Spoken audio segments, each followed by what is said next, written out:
Welcome back to the Six Hockey Post-Draft Show. Thomas West alongside Liam Crothers. And Liam, obviously a very fun draft to watch, and tons of talent got drafted. There'll be a lot of notable players playing for their OHL teams, but not everyone can get drafted. Today we're going to look at some of the people who are omissions from the OHL draft as we start off with the forwards. Yeah, and it's just the nature of the way that these things go. Not everyone can be picked, but there's always talent that's going to be left over. We're going to look at some of the marquee names that we thought got left off here. Yeah, so Kristian Lamanna, Jacob Carroll, Luciano Supino, Yianni Koukouves, Nathanial McDonald, a bunch of guys who we expected were going to go in the draft, and we were very surprised to see that they were not taken. One guy there, Luciano Supino, that's a guy who really stood out to me. We thought he would go high up in the draft, but just the nature of the draft, not everyone can get picked, but really tough to see some of these guys not on a team. It was interesting to see how many players that we had seen play for the same team end up not being selected. Supino, you mentioned as well. We saw Fehr, Strizzi, and McIsaac all play for the Vaughan Kings during the 2019-20 season, and those full games are available on our YouTube channel. Mayo as well, a guy who played on those teams, but you look at some of the higher-end talent. Kristian Lamanna is a guy that I think we all expected to get drafted, but unfortunately his name wasn't called. Corson Maguire, a talent that you would have looked for in the later rounds as a facilitating force, would have been good. Gleb Akimov, the Russian import, didn't have his name called as well. Hirsch in there, Saroglou as well. I mean, just there's a lot of different players that we saw here that were available in the draft that ended up not getting picked. We have some high-end skill guys who could put the puck in the net. We had some facilitators who worked well with some high-skilled line mates. Those are all forwards, and I mean, it's just a shame that you don't get to see all those kids live out their dream the same way some of the other players do, and I mean, it's the same for the defense as well. Yeah, that being said, these players will still be available potentially for the U18 draft coming up. So not all hope is lost there. And these are some names definitely to take a look at for these drafts because there's definitely some guys with a ton of talent. Let's switch over to the defensive side of things. Some D-men as well that weren't able to make it into this OHL selection. Some of the bigger names that stand out right off the top, Costante, Macieri, and Palermo. We saw them play a lot. Michael Im for the Marlboros. I thought he was very strong defensively. Andrew Lanni and Denver Geyer, two Vaughan Kings that we had seen who played very, very well. Ionta, Zaretsky, Sturge, McConnell-Fritz, Brennan Gilmore for the Toronto Titans. I think we both thought he played immensely well. Philip Radiff. And then in goal, we have Jaden Tang, Chris Cooksey.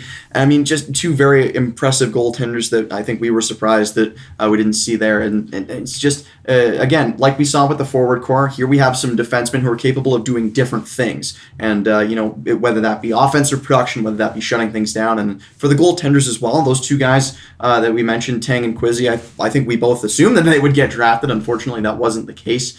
But a lot of talent there to work with for whatever team decides to take them in the potential U18 draft or wherever they decide to go. Yeah, even a guy like Denver Geyer and Andrew Lanni, two guys that we saw play some great minutes for the Vaughan Kings.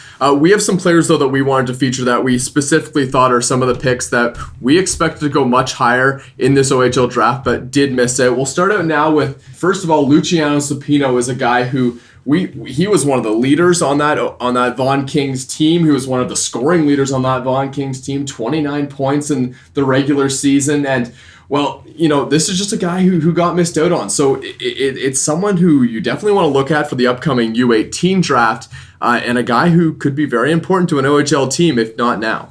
One of the only reasons maybe might have been the height. He's a little bit smaller in terms of power forwards that we saw get drafted, but I do think he's got a good bit of skill to him. We saw the point production there, and I think Supino was one of the players that we were impressed with. I mean, for his sake, he was one of the top scorers on the Vaughan Kings in the 2019-20 season. It's surprising to see a guy who was tied for second in point production not end up get drafted.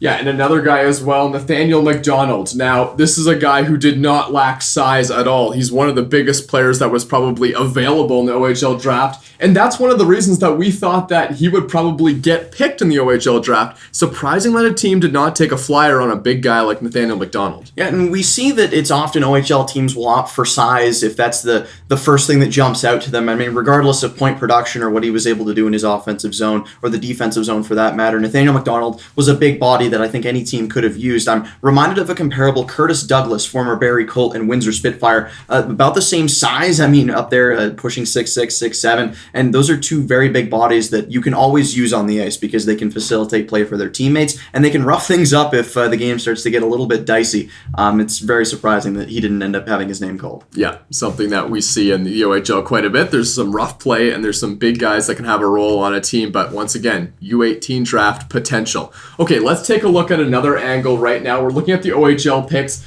by GTHL team. So what we see right here is the GTHL standings from the 2019-20 season, and there's a correlation with the amount of players that get picked and where you finish in the GTHL standings. Yeah, and as you can see there, the top two teams with 14 picks each. From there, the Vaughan Kings in fourth with 10. That'll be the last double-digit team that we see in terms of picks. But then we see two teams with 9, the Mississauga Reps and the Toronto Young Nationals. What sticks out to me are numbers like the Mississauga Senators, 0 picks. The Red Wings, just 2 picks. Don Mills, 2 picks, just the same. And the unfortunate reality is that sometimes when you play on those bigger teams that end up making it into the postseason, pushing deep into the playoffs like we saw the Junior Canadians and the Marlies do, those kids end up having more exposure than some of the kids on the lower teams, and this is consistent. We saw that in the year before, which we'll get to in just a second, but it's just the reality of it. If you play for the bigger teams, you're going to get more exposure. Yeah, and there's an argument to be made there that, well, there's more picks being taken from those teams because they did better and they have better players,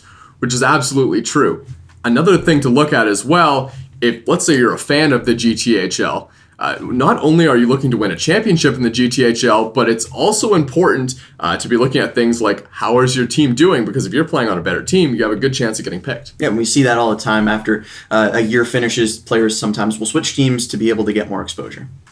Yeah, and so moving on to that point as well, here are some of the alumni that got drafted from each team comparing 2021, which was this priority selection, to last year's priority selection. And we see here a lot of the same from both years. Obviously, there were just more players in general drafted from the GTHL this year, but we're seeing a similar trend. Yeah, and the number 70 plus for this year, which is about what we'll see usually. It was down in 2020, that number sitting at around 60.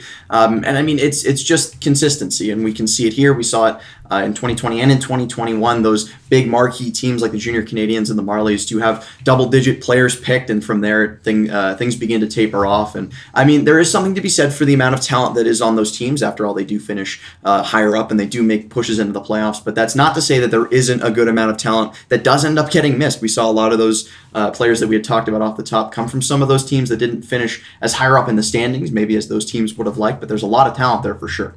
Yeah, and we'll see how this all plays out over the OHL season. There's also obviously lots to prove if you did make it into the OHL. One thing as well, with the COVID-19 being such a big impact in this season, it was inevitable that there was going to be more players missed this season than last season. So we'll see if that end up being misses or these players do end up coming to the U18 draft, which they still have potential to get into. We appreciate you tuning in to the 6 Hockey post-draft show from Thomas West and Liam Crothers. We'll see you next time.